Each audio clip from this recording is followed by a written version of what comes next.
Hello everyone. मैं doctor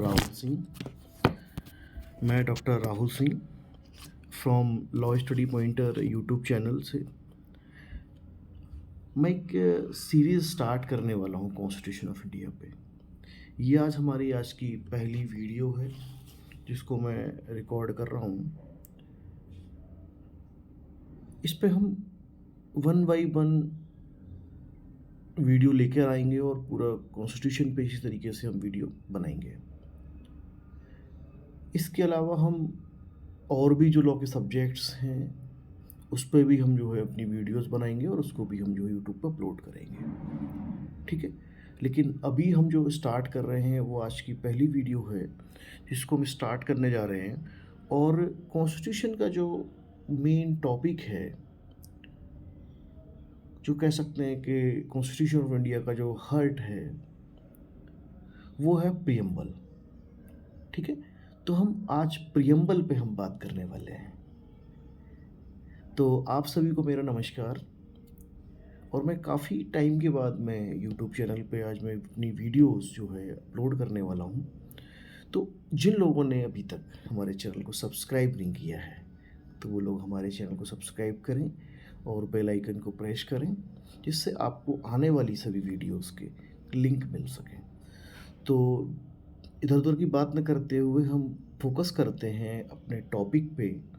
जो आज का आपका मेन टॉपिक है उस पे हम डिस्कस करेंगे और इस टॉपिक को हम डिटेल में डिस्कस करने वाले हैं। मैं कोई छोटी शॉर्ट वीडियोस में नहीं, आपको ये नहीं बताने वाला हूँ कि प्रियम्बल क्या है। वो सब आप जानते हैं कि प्रियम्बल क्या है। ठीक है, हम इसके प्रियम्बल के डिटेल में जाने वाले हैं कि प्रियम्बल है क्या, इसमें क्या क्या डेवलपमेंट हुए, इन सब चीज़ों पे हम बात करेंगे। कौन से वो केसेस थे जो लीडिंग केसेस थे इसके अंदर जिससे चेंजेस आया, तो उस पर हम बात करने वाले हैं। तो आज का हमारा टॉपिक है preamble of the constitution of India. ठीक है, जो बहुत ही बर्निंग इशू है, बहुत ही वाइडर स्कोप रहा है हमेशा से। इस पे जो है डिबेट होती रही है। ठीक है, तो हम इस पे आज बात करने वाले हैं। तो एग्जैक्टली जो हमारे कॉन्स्टिट्यूशन ऑफ इंडिया में जो प्रियम्बल है वो कुछ इस तरीके से है डिज़ाइन किया हुआ है, जिसको हम कॉन्स्टिट्यूशन ऑफ इंडिया का हार्ट बोलते हैं। तो we the people of India having solemnly resolved to constitute of India into a sovereign, socialist, secular, democratic republic and to secure to all its citizens justice, social, economic, and political, liberty of thought, expression, belief, faith, and worship, equality of status and of opportunity, and to promote among them all fraternity, assuring the dignity of the individual and the unity and integrity of the nation. In our Constitutional Assembly, this 26th day of November 1949, do hereby adopt, enact, and give to ourselves this Constitution. तो ये हमारा constitution of India का preamble है जिसको मैंने आपको भी बताया। तो अब आगे चलते हैं, इस पर बात करेंगे हम जो है। ठीक है,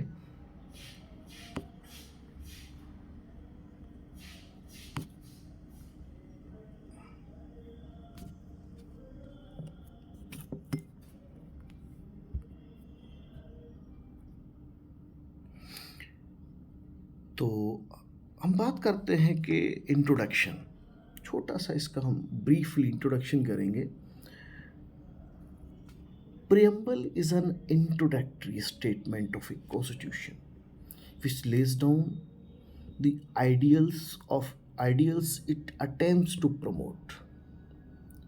A preamble to an act of parliament gives it regions and purpose and lays down the aims and objects for which a particular act has been passed. तो देखो, जब कभी भी किसी देश का कॉन्स्टिट्यूशन का निर्माण किया जाता है, किसी किसी भी देश का नया कॉन्स्टिट्यूशन तैयार किया जाता है, उस कॉन्स्टिट्यूशन का एक जिस्ट तैयार किया जाता है कि हमें अपने देश को कहाँ लेकर जाना है, हम उस देश को हम किस नज़रिए से देखते हैं, हमारा ऑब्जेक्टिव क्या रहेगा, हमारा मेन मोटिव क्या रहेगा। तो वही हमारे कॉन्स्टिट्यूशन ऑफ इंडिया के प्रियम्बल में है कि हमारा एम क्या है, ऑब्जेक्टिव क्या है। हमें सोशल जस्टिस भी देना है और हमें इक्वलिटी भी देनी है, सोसाइटी का स्टेटस भी मेंटेन करके रखना है। तो वही हमारे कॉन्स्टिट्यूशन ऑफ इंडिया में जब प्रियम्बल ऐड किया गया तो इन सब सारी चीज़ों का ध्यान रखा गया, और ध्यान रखते वक्त उन सभी चीज़ों का बखूबी ख्याल रखा गया कि कोई भी व्यक्ति जो भी नीचे तबके का है, निचले तबके का है, उस व्यक्ति की भी गरिमा और उसके भी राइट्स का ध्यान रखा जाए।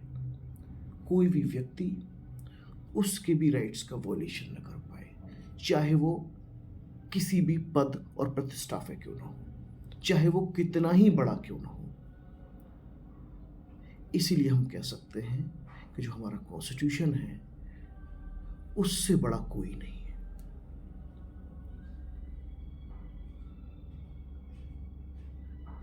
कॉन्स्टिट्यूशन हमारा जो है सर्वोपरि है। कॉन्स्टिट्यूशन से बढ़कर, हमारे संविधान से बढ़कर यहाँ कुछ भी नहीं है, और कोई भी व्यक्ति इस संविधान से बढ़कर नहीं हो सकता है। इसलिए हर व्यक्ति यहाँ पे पहले संविधान की ओथ लेता है, जो भी कॉन्स्टिट्यूशन पोस्ट होल्ड करता है, क्योंकि कोई भी व्यक्ति यहाँ पे संविधान से बढ़कर नहीं हो सकता है। तो हम आगे चलते हैं। जो हमने अपनी कॉन्स्टिट्यूशन का जो आइडिया है, जो बोरो किया है, इसको लिया कहाँ से है, इसको हमने जो लिया है, इसको जो हमने कॉन्स्टिट्यूशन ऑफ द यूएसए से लिया है। इसको जो प्रियम्बल है, इसका जो आइडिया हमने लिया है वो बोरो किया है कॉन्स्टिट्यूशन ऑफ द यूएसए से। जो हमारा कॉन्स्टिट्यूशन ऑफ इंडिया है, ये इफेक्ट में कब आया। बात होती है कि इनैक्ट तो हमने इसको जो है और एडॉप्ट हमने इसको 26 नवंबर 1949 को हमने कर लिया था, लेकिन जो इसका इफेक्ट हुआ, ये पूर्ण तरीके से जो इसको हमने लागू किया, तो ये हुआ 26 जनवरी 1950। It was done by a Constituent Assembly initially summoned on December 9, 1946. A draft of the Constitution was published in February 1948. जो इसका इनिशियली ड्राफ्ट था, पब्लिश हुआ था 1948 में, by the Constitution Assembly. The Constitution was finally adopted for 26 नवंबर 1949। जैसे मैंने पहले आपको बताया कि जो हमारा कॉन्स्टिट्यूशन है, ये हमने अडॉप्ट कर लिया था 26 नवंबर को, जिसको हम सेलिब्रेट करते हैं लॉ डे के रूप में। और it's a very very important thing, और ये काफ़ी एग्ज़ाम में, जुडिशरी के एग्ज़ाम में पूछ लिया जाता है कि लॉ डे कब सेलिब्रेट किया जाता है। तो हम लॉ डे सेलिब्रेट करते हैं 26 नवंबर 9 एवरी ईयर, 26 नवंबर। ठीक है, पूरी तरीके से हमारा कॉन्स्टिट्यूशन इनफोर्स हो चुका हुआ था 26 जनवरी 1950 को।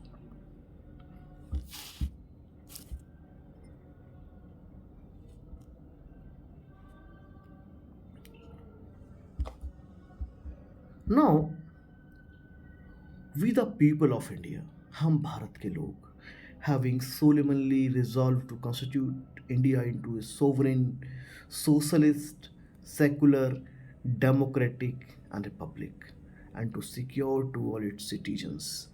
There are 5 words जो हमें एक दूसरे से बांधे रखते हैं। वो हैं सोवरेन हैं, सोशलिस्ट हैं, सेकुलर हैं, डेमोक्रेटिक हैं, रिपब्लिक हैं। ये 5 जो वर्ड्स हैं आपके, ये वर्ड्स नहीं है, ये इस कॉन्स्टिट्यूशन की आत्मा है, सोल है।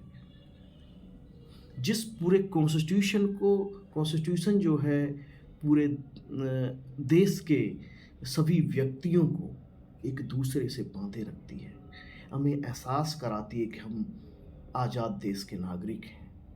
हमारे राइट्स का कोई भी व्यक्ति, चाहे कोई भी कितनी ही बड़े प्रतिष्ठा पे क्यों ना हो, वो हमारे राइट्स का हनन नहीं कर सकता है। ठीक है, तो जस्टिस की बात होगी, हम बात करेंगे जस्टिस की। जब बात होगी जस्टिस की, तो जस्टिस हमें 3 तरीके से चाहिए। पहला हमें सोशल जस्टिस चाहिए, फिर हमें इकोनॉमिक जस्टिस चाहिए ना, पॉलिटिकल जस्टिस चाहिए। सोशल जस्टिस में किसी भी व्यक्ति का डिस्क्रिमिनेशन नहीं होना चाहिए, चाहे वो जाति विशेष का व्यक्ति हो, चाहे वो धर्म विशेष का व्यक्ति हो, चाहे वो किसी भी कलर से हो, उस व्यक्ति का सोसाइटी में किसी भी तरीके से डिस्क्रिमिनेशन नहीं होना चाहिए। हम सब एक हैं, हमारा ब्लड एक है, तो हम किसी भी व्यक्ति के साथ हम भेदभाव नहीं कर सकते। तो यानी कि सोशल जस्टिस, हमें समाज में रहते हुए हम किसी भी व्यक्ति का डिस्क्रिमिनेशन नहीं होना चाहिए। दूसरी चीज़ इकोनॉमिक जस्टिस, हमारे साथ इकोनॉमिक जस्टिस भी होना चाहिए। जब हम, ऐसा नहीं होना चाहिए कि सोसाइटी में एक व्यक्ति को तो इकोनॉमिकली हम सपोर्ट कर रहे हैं और एक तबके को हम इकोनॉमिकली सपोर्ट नहीं कर रहे हैं। एक के पास बहुत सारा पैसा और एक के पास बहुत सारा पैसा नहीं है, तो ऐसा भी नहीं होना चाहिए। एक के लिए बहुत सारी अपॉर्चुनिटीज़ हैं, एक के लिए अपॉर्चुनिटीज़ नहीं है। हमें उनको इकोनॉमिकली भी साउंड का बनाना है, उनको इकोनॉमिकली भी हमें अपलिफ्ट करना है। जो इकोनॉमिक वीकर सेक्शन है उसको भी हमें आगे बढ़ा के चलना है, तो उसको हम एक तबके को पीछे नहीं रख सकते। ये भी एक हमारा जस्टिस है। पॉलिटिकल जस्टिस, जिसे हम राजनीतिक बोलते हैं, हम बात कर रहे हैं यहाँ पे पॉलिटिकल जस्टिस की। जब हम बात करेंगे पॉलिटिकल जस्टिस की, तो यहाँ पे ऐसा नहीं होना चाहिए कि पॉलिटिक्स में जो है सिर्फ एक ही व्यक्ति जो है, जो पॉलिटिक्स में उसका जो रुतबा है या उसकी फैमिली है, वही आगे बढ़ेगी। ऐसा नहीं हो सकता है, क्योंकि constitution of India each and every person को राइट देता है कि कोई भी व्यक्ति पॉलिटिक्स में पार्टिसिपेट कर सकता है, कोई भी व्यक्ति इलेक्शन कंटेस्ट कर सकता है जो उसके लिए एलिजिबल है। आप किसी व्यक्ति को डिटेन नहीं कर सकते या किसी को डिनाई नहीं कर सकते हैं, तो यह है पॉलिटिकल जस्टिस। लिबर्टी, अब बात आती है लिबर्टी की, आज़ादी की। हमें लिबर्टी कितनी मिलनी चाहिए, किस किस में लिबर्टी मिलनी चाहिए? हमें लिबर्टी मिलनी चाहिए हमारे थॉट की, हमारे एक्सप्रेशन की, हमारे बिलीफ की, हमारे फेथ की, हमारी वर्शिप की। ये हमारी लिबर्टीज होनी चाहिए। जब हमें ये सारी चीज़ें मिल जाएंगी, कोई भी व्यक्ति हमसे ये नहीं कह सकता कि आप ये नहीं सोच सकते, आप ये नहीं बोल सकते, आप जो है इनमें फेथ नहीं रख सकते, ये तो मेरा मानना है। आप इनकी पूजा नहीं कर सकते, आप इनकी पूजा करनी है। आप पूरी तरीके से आज़ाद हैं और आप आज़ाद देश के नागरिक हैं, किसी गुलाम देश के नागरिक नहीं हैं। ये राइट्स आपको कोई और नहीं प्रोवाइड कराता, ये राइट्स हमारा कॉन्स्टिट्यूशन ऑफ इंडिया प्रोवाइड कराता है। ये हमारा कॉन्स्टिट्यूशन ऑफ इंडिया की ताकत है कि हम किसी के सामने झुकेंगे नहीं, क्योंकि ये राइट्स किसी और ने नहीं प्रोवाइड कराया है, ये राइट्स प्रोवाइड कराता है हमारा कॉन्स्टिट्यूशन ऑफ इंडिया।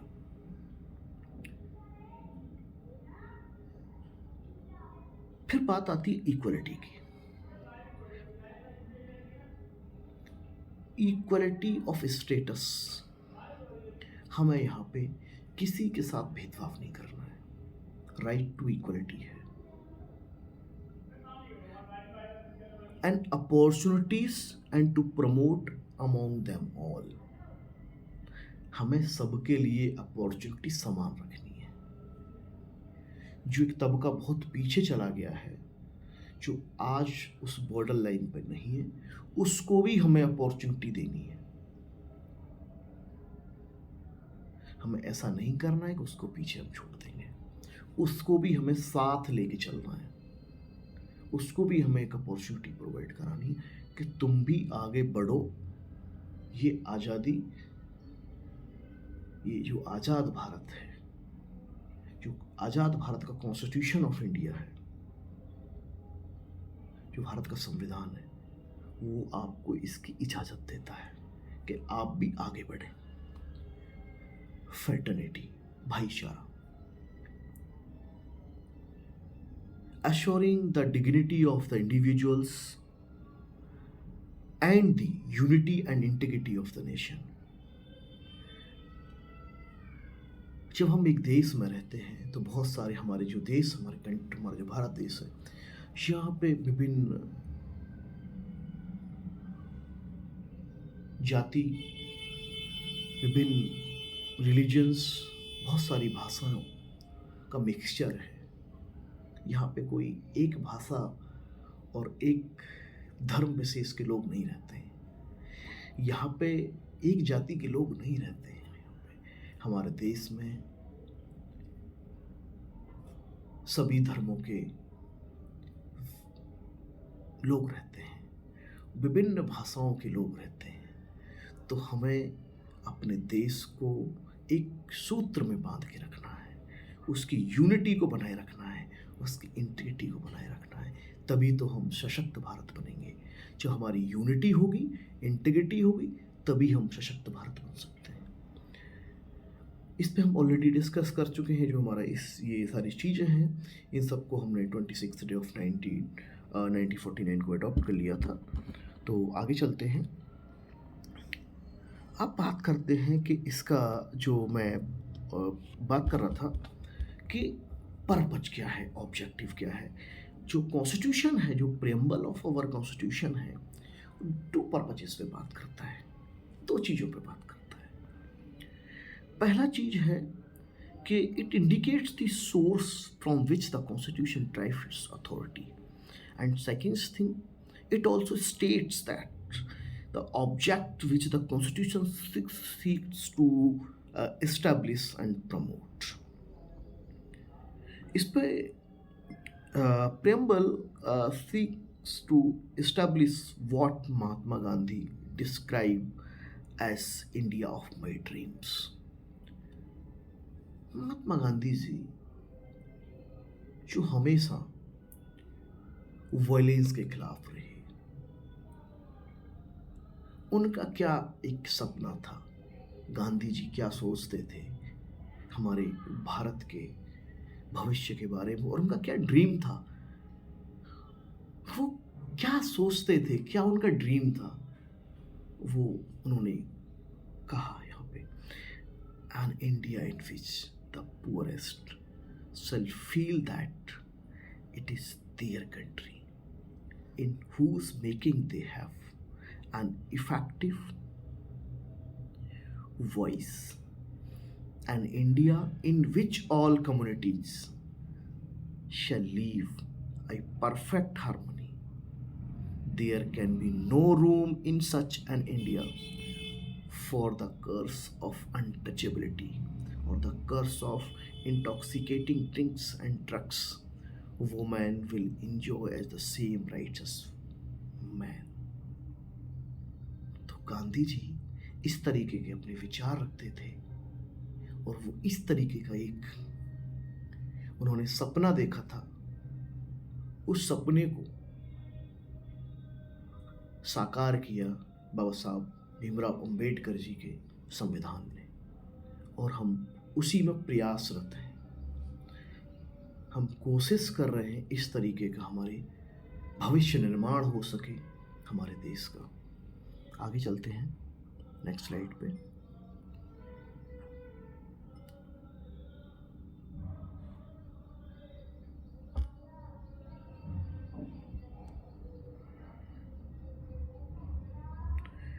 देखो, हमारे कॉन्स्टिट्यूशन ऑफ इंडिया में 3 मेन फीचर्स हैं।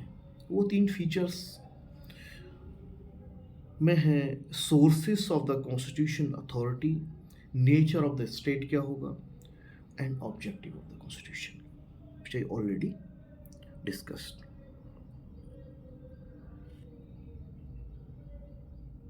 Sources of the constitution of authority. Sovereignty. Ultimately power rests with the people. Sovereignty अपने आप में ही एक बहुत बड़ा वर्ड है, सोवरेन शब्द। यहाँ पे जो अल्टीमेट पावर है वो किसके पास है? पीपल के पास। The framers of the constitution who were the representative of the people. जो फ्रेमर्स हैं द कॉन्स्टिट्यूशन वो रिप्रेजेंटेटिव्स ऑफ द पीपल हैं। The will of the people is the basis of the constitution. जो will of the people है वो किस पे basis है? वो कॉन्स्टिट्यूशन ऑफ इंडिया पे बेस करती है। नेक्स्ट अब बात करते हैं India has been declared as a 3 SDR। मैंने यहाँ पे 3 SDR शॉर्ट में लिखा हुआ है बिकॉज हम 3 SDR पे इसलिए बात करते हैं कि this is the very short form. अब आप सोच रहे होंगे what is the 3 SDR? 3 SDR है sovereign, socialist, secular and democratic and Republic. Sovereign, socialist, secular, democratic and Republic. जो हमारा सेकुलर वर्ड है ये हमारे कॉन्स्टिट्यूशन ऑफ इंडिया में नहीं था। इसको जो है ऐड किया गया by the 42nd amendment act 1976। Secular का मतलब है कि स्टेट जो है on the basis of religion discrimination नहीं करेगा किसी। In the name of religion state जो है हमेशा न्यूट्रल रहेगा, किसी एक विशेष वर्ग के लिए या विशेष धर्म के लिए वो जो है नहीं झुकेगा। नेक्स्ट चलते हैं। India as a sovereign state.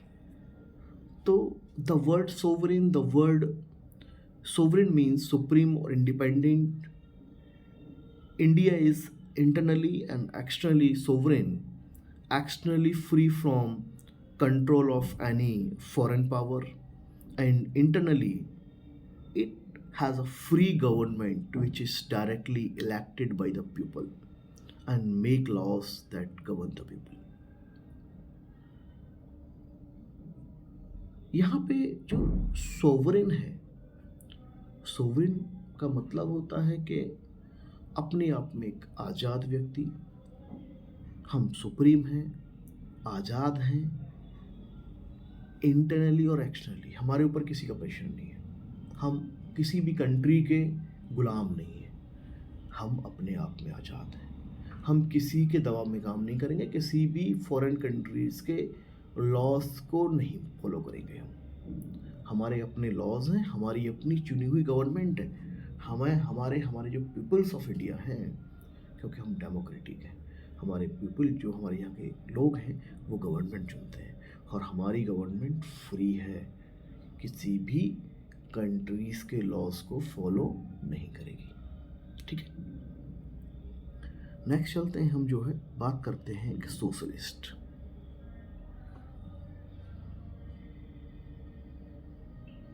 The word socialist was added to the preamble by the 42nd Amendment Act 1976।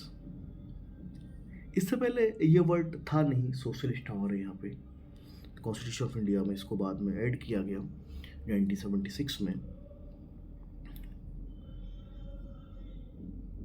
तो हमारा कॉन्स्टिट्यूशन कैसा है? सोशलिस्ट है,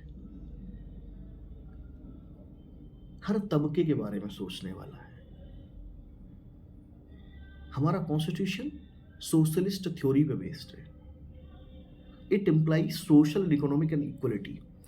social equality in this context means the absence of discrimination on the grounds only of cast.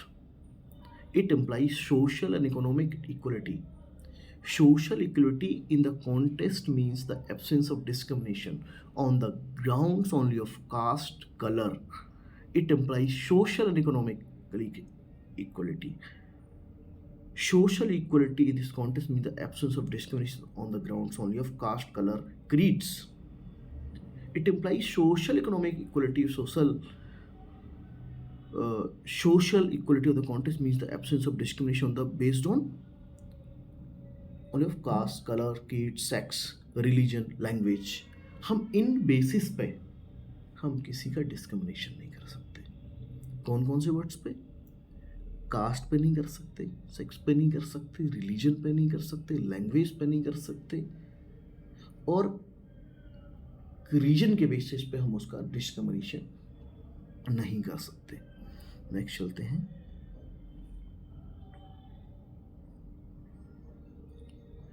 India कैसा state है हमारा? India is a secular state. The secular, the word secular was also inserted into the preamble by the 42nd Amendment Act 1976. It implies equality of all religions and religious tolerance. India therefore doesn't have an official state religion. Every person has the right to preach, practice, and propagate any religion they choose. The government must not favor or discriminate,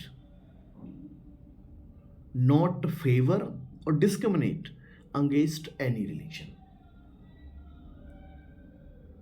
Secular means any government, कोई भी government Bharat की, चाहे वो इस राज्य की हो चाहे वो सेंटर की हो, वो किसी भी रिलीजन को न तो फेवर करेगी न डिस्क्रिमिनेट करेगी।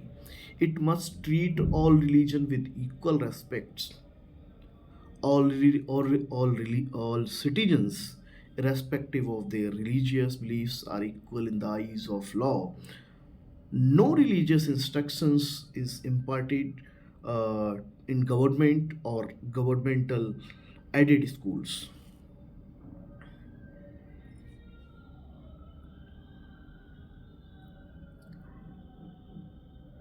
India is a democratic state. India कैसा स्टेट है? India is a democratic state है।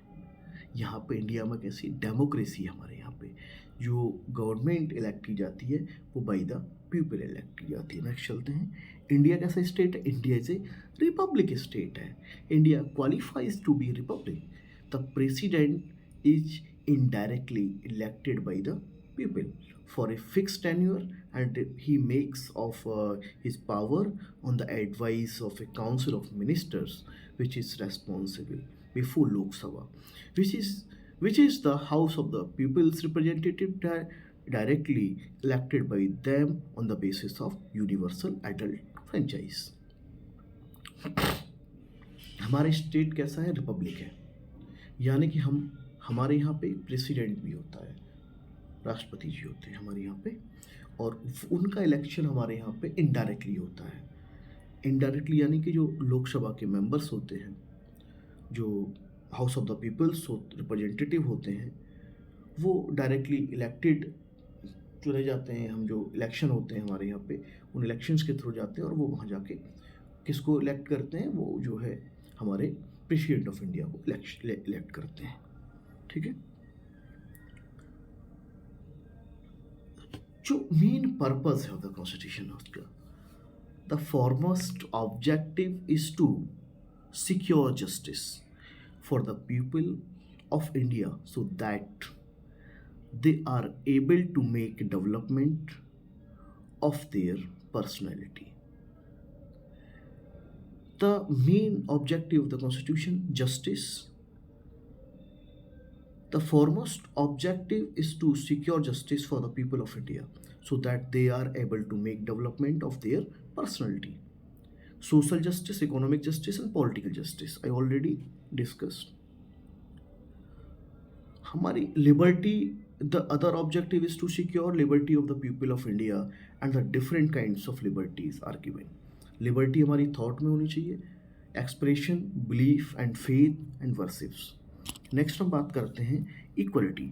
Equality the third objective laid down in the preamble is to ensure right to equality to all.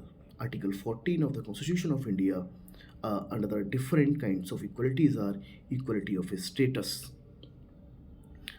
Status, the Constitution of India ensure equality of status to all according to Article 15. The state shall not discriminate against any citizen on the ground of religion, race, caste, sex, or on the basis of region. ठीक है। Equality of opportunity, Article 16 of the Constitution of India.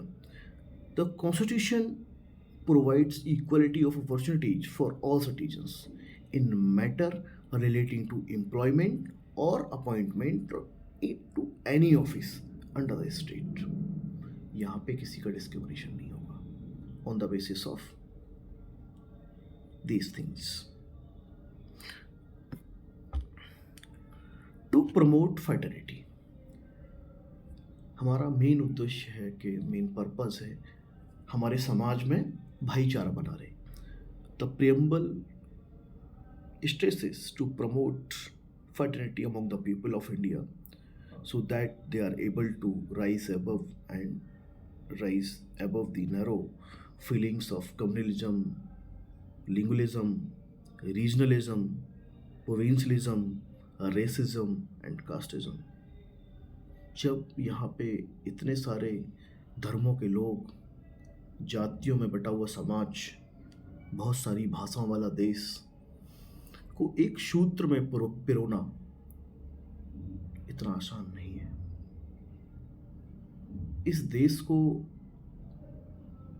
एक जगह बांधे रखना इतना आसान नहीं है।